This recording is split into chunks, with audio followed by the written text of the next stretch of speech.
ఆంధ్రప్రదేశ్ రాష్ట్రంలోని విశ్రాంత ప్రభుత్వ ఉద్యోగులకు మరియు త్వరలో రిటైర్డ్ కాబోతున్న వారికి సంబంధించి ఏపీ హైకోర్టు నుంచి ఒక అత్యంత తీపి కబరు, ఒక సంచలన తీర్పు వెలువడింది.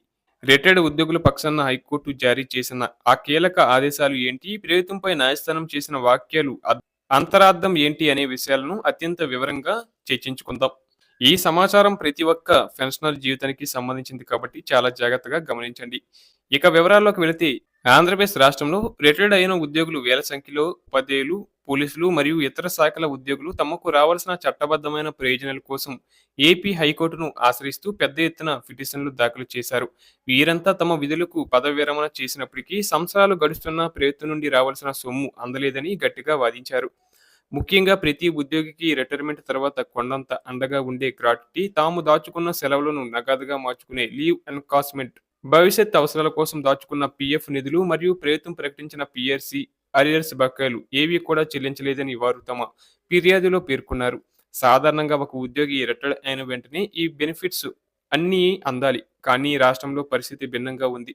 ఉద్యోగులందరూ తమ బిల్లులను సిఎఫ్ఎంఎస్ పోర్టల్లో సక్రమంగానే అప్లోడ్ చేశారు. సిస్టంలో బిల్లులు ఆమోదం పొందినట్లు చూపిస్తున్న ట్రెజరీ నుండి నగదు మాత్రం విడుదల కావడం లేదని, దీనివల్ల వృద్ధాప్యంలో అనారోగ్య సమస్యలు, పిల్లల వివాహాలు మరియు ఇతర ఆర్థిక ఇబ్బందులతో సతమతమవుతున్నామని రిటైర్డ్ ఉద్యోగులు కోర్టు ముందు తమ ఆవేదనను వెళ్లగక్కారు.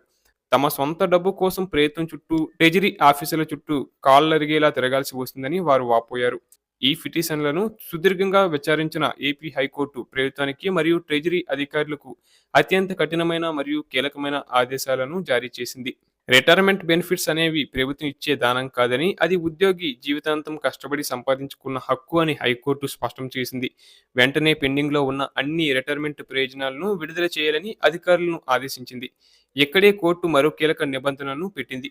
ఈ తీర్పు లేదా ఆర్డర్ కాపీ అందిన రోజు నుండి సరిగ్గా 3 నెలలు, అంటే 90 రోజుల లోపు ప్రతి ఒక్క పెన్షనర్కు వారి పూర్తి బకాయిలను వడ్డీతో సహా చెల్లించాలని గడువు విధించింది. అంటే మిత్రులారా, దీని అర్థం ఏంటంటే, ఉద్యోగి రిటైర్మెంట్ అయిన తర్వాత అన్ని పత్రాలు సక్రమంగా ఉండి ఆర్డర్ కాపీ చేతికి వచ్చిన 3 నెలల లోపల వారి యొక్క బెనిఫిట్స్ అన్ని పూర్తిగా వారి బ్యాంకు ఖాతాలో జమ కావాల్సిందే. ఈ గడువు మించితే అది కోర్టు ధిక్కరణ కిందకు వస్తుందని కూడా అధికారులు భయపడాల్సిన పరిస్థితి ఏర్పడింది. కాబట్టి త్వరలో రిటైర్డ్ కాబోయే ఉద్యోగులకు ఇది ఒక గొప్ప ఊరట. ఇకపై ఏళ్ల తరబడి నిరీక్షించాల్సిన అవసరం లేకుండా కేవలం 3 నెలల వ్యవధిలోనే మీ కష్టార్జితం మీకు అందుతుందని ఈ తీర్పు ద్వారా ఆశించవచ్చు. ప్రభుత్వం కూడా ఈ తీర్పు నేపథ్యంలో నిధుల విడుదలకు సానుకూలంగా స్పందిస్తుందని ఆశిద్దాం.